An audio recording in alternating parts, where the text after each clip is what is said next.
தாய் தமிழ் உறவுகளுக்கு வணக்கம்.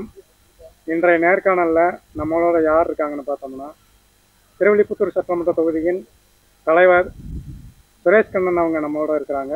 அவங்ககிட்ட சமீபத்திய அரசியல் பற்றி கேட்டு தெரிந்து கொள்ளலாம். வாருங்கள். தம்பி வணக்கம். வணக்கண்ணே. தம்பி, இப்போ சமீபத்தில் நடிகர் விஜய் அவர் கட்சி தொடங்கியிருக்கிறாரு. அடுத்து மாநாடு வேற போட போகிறோன்னு தேதியெல்லாம் அறிவிச்சிருக்காங்க. இதை பற்றி உங்களோட கருத்து என்னவா இருக்கு? அது எத்தனையோ பேர் கட்சி ஆரம்பிச்சிருக்காங்க. ஆனால் தமிழ் தேசியத்துக்குன்னு சொல்லி ஒற்றை நம்பிக்கையாக இருக்கிறது நாம் தமிழர் கட்சி மட்டும்தான். இப்போ விஜய் கட்சி ஆரம்பிச்சிருக்காரு, இல்லை நாங்கள் மறுக்கலை. ஆனால் அவர் எங்களுக்கு என்ன கேள்வி வருதுன்னா, அவர் தனியாக களமாடுவாரா, இல்லை இந்த திராவிட தேசிய கட்சிகளோடு சேர்ந்து களமாடுவாரா? இதுதான் எங்களுக்கு மிகப்பெரிய சந்தேகமாக இருக்குது. ஆனால் இப்போ சமீபத்தில் பார்த்தீங்கன்னா பெரியார் சிலைக்கு மாலை போட்டு பெரியார் சிலைக்கு மாலை போட்டிருக்காங்க. நாங்கள் வரவேற்கிறோம். ஆனால் இருந்தாலும் பெரியார் சிலைக்கு மாலை போட்டிருக்கிறவர் மற்ற எத்தனையோ முன்னோர்கள் இருக்காங்க, அவங்களுக்கு ஏன் இவர் போய் போடலை அப்படிங்கிற எங்களுக்கு அது ஒரு சந்தேகத்துக்குள்ள ஏற்படுது. இவர் மறுபடியும் இந்த திராவிட கட்சிகளோட சேர்ந்து பயணிச்சிருவாரான்னு எங்களுக்கு சந்தேகம் ஏற்படுதுண்ணே. இல்லை, இப்போ நடிகர் விஜய் ஒரு தமிழர் தானே, அதில் என்ன உங்களுக்கு திறமை இருக்கா? அவர் கட்சி ஆரம்பிக்கிறதுல என்ன சொன்னார்? அண்ணே, விஜய் தமிழர் தான். அவரை நாங்கள் முழு மனதோட வரவேற்கிறோம். ஆனால் தமிழராக இருந்தாலும் எத்தனையோ தமிழர்கள் தமிழர்கள் இந்த திராவிட கட்சியோட கூட்டணி வச்சு இப்போ தமிழ் மக்களை ஒன்றும் இல்லாமல் ஆக்கி விட்டாங்கல்ல, அது மாதிரி விஜயும் ஆக்கிடுவாரோ அப்படின்னு எங்களுக்கு ஒரு சிறு சந்தேகம் இந்த தமிழ் தேசிய பிள்ளைகளுக்கு வரத்தானே செய்யும். இல்லை, நீங்கள் சொல்ல அதாவது விஜய் தமிழ் மக்களுக்காக நிற்க மாட்டாருன்னு சொல்ல வர்றீங்களா? அண்ணே, விஜய் தமிழ் மக்களுக்காண்டி நிற்கல ரெண்டாவது.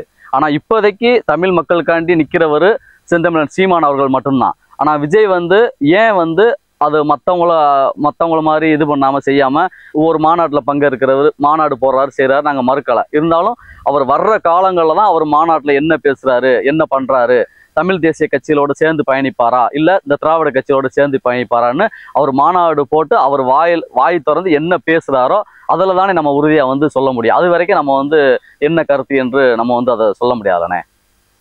சீமான் அண்ணன் கூட வரவேற்றிருக்கிறாரு.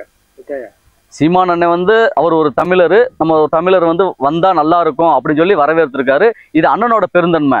இதே பெருந்தன்மையோட விஜய் செயல்படுவாரா அப்படின்னு ஒரு கேள்விக்குறி வருதில்லண்ணே. இப்போ தம்பி, 2026 விஜய் கூட சீமான் அண்ணன் கூட்டணி வைக்க மாட்டாரு அப்படின்னு சொல்றீங்களா? அண்ணே, 2026 விஜய் கூட சீமான் அண்ணன் கூட்டணி வைக்க மாட்டாரு அப்படின்னு நாங்கள் இப்போதைக்கு அண்ணன் உறுதியாக சொல்ல நாங்களும் சொல்லலை.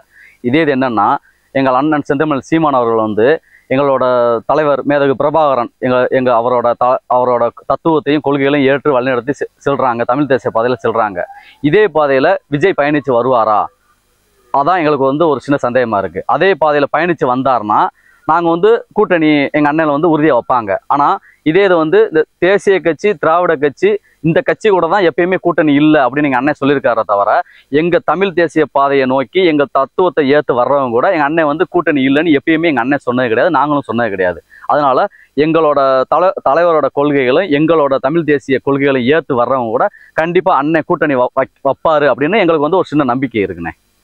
சரிங்க தம்பி, இப்போ திருமாவளவன் அவர்கள் மது ஒழிப்பு மாநாடு நடத்துறதா திட்டமிட்டிருக்காங்க. இதை பற்றி உங்களோட கருத்து சொல்லுங்க. அண்ணன் திருமாவளவன் அவர்கள் மது ஒழிப்பு மாநாடு நடத்தினாரு. அதை நாங்கள் எங்களுக்கு ஒரு உடன்பாடு இல்லைன்னா அதை வரவேற்கிறோம். இருந்தாலும் அண்ணன் பயணிக்கிறது யார் கூட பயணிக்கிறாங்க? ஃபஸ்ட்டு அதிமுக கூட கூட்டணி வச்சாங்க, திருப்பி திராவிட கட்சியான டிஎம்கே கூட கூட்டணி வைக்கிறாங்க. இந்த ரெண்டு கட்சிகள் கூட கூட்டணி வச்சுக்கிட்டு நான் மது விலக்கு மாநாடு போட்டு மது விலக்கு ஒழிச்சிருவேன் அப்படின்னா அதில் என்ன ஒரு நியாயம்? அது மக்கள் தான் அதை சிந்திக்கணும். இதில் இன்னொன்று என்னன்னா, இவர் கூட்டணி பேரம் இப்போ இந்த மாநாடு போட்டு இந்த மாநாட்டில் மக்களை கூட்டணி பேரம் வர்ற 2026 கூட்டணி பேரம் பேசுகிறாரோ அப்படின்னு ஒரு சின்ன சந்தேகம் வருது. இதில் இன்னொன்று நம்ம ஒரு விஷயத்தை நல்லா கவனிக்க வேண்டிய விஷயம்.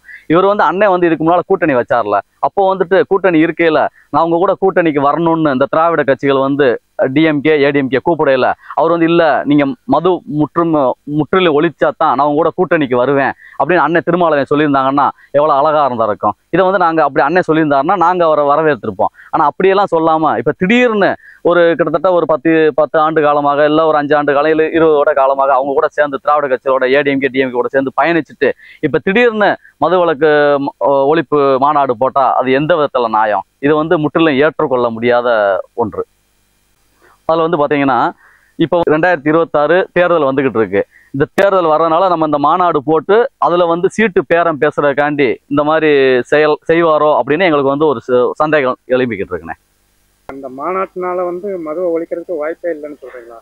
கண்டிப்பானே. என்னைக்கு வந்து தமிழ் தேசிய கட்சிகள்லாம் ஒன்றிணைஞ்சு அண்ணன் செந்தமிழன் சீமான் அவர்களோடு பயணிச்சு வந்தாதான் இந்த மது வழக்கு வந்து முற்றிலும் ஒழிக்க முடியுமே தவிர எந்த கட்சி அவனா இருக்கட்டும் திராவிட கட்சியோட அதிமுக திமுகவோட கூட்டணி வச்சு இந்த தமிழ் தேசிய கட்சி ஒரு சில இருக்கிற கட்சிகள் அண்ணன் திருமாவா இருக்கட்டும் மற்ற இதர எத்தனையோ அமைப்புகள் இருக்கு, இவங்க போனாங்கன்னா கண்டிப்பா மது வழக்கை ஒழிக்கிறதுக்கு வாய்ப்பே கிடையாதுண்ணே. நன்றி தம்பி. நன்றிண்ணே.